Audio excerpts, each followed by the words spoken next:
छत्रपती संभाजी महाराज आणि गुढीपाडवा याच्यापैकी नक्की काय सत्य आहे ते आपण जाणून घेऊ। गुढीपाडवा हा हिंदू दिनदर्शिकेनुसार चैत्र महिन्याच्या पहिल्याच दिवशी म्हणजे वसंत ऋतूच्या पहिल्याच दिवशी साजरा केला जातो। त्यामुळे या सणाला हिंदू नवीन वर्ष देखील म्हणलं जातं। तसंच हिंदू धर्मातील 3.5 मुहूर्तांपैकी हा एक मुहूर्त आहे। त्यामुळे या दिवशी सर्व नवीन आणि शुभ कार्य केली जातात। आपल्या दारात उभारलेली गुढी हे समृद्धीचे आणि विजयाचे प्रतीक मानले जाते। पण काही लोकांच्या मनामध्ये असा संशय आहे की छत्रपती संभाजी महाराजांच्या मृत्यूनंतर गुढीपाडवा हा सण साजरा केला जातो। इसवी सन 1689 मध्ये औरंगजेबाने छत्रपती संभाजी महाराजांना फाल्गुन अमावस्येच्या दिवशी मृत्यूच्या दारी पाठवलं हे तर आपण जाणताच। आपलं कोणतंच म्हणणं ऐकायला छत्रपती संभाजी महाराज तयार होत नाही म्हणून बादशाह औरंगजेब भयंकर संतापला। औरंगजेबाने फरसदारी पथकाला बाजूला केले। हातामध्ये चिमटा धरून जाड जाड भक्कम माणसाचा एक पथक शेजारी तयार होता।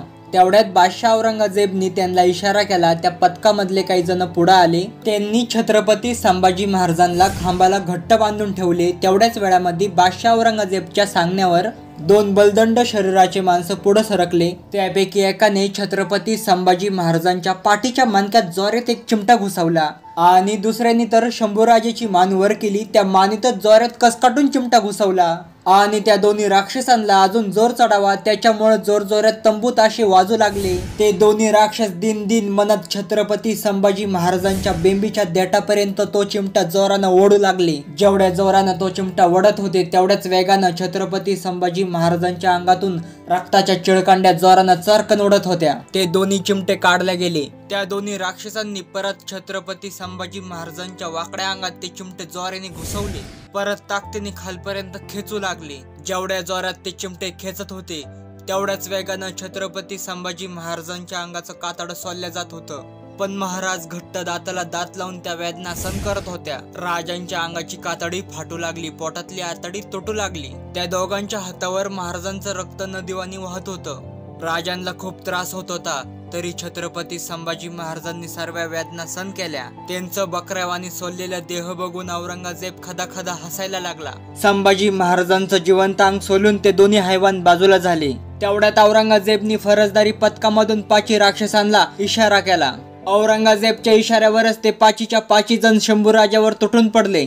एकाने कुऱ्हाडीचे धारधार पाते शंभूराजाच्या मानेत घुसवल्याबरोबरच रक्ताची एक चिळकंडी उडाली।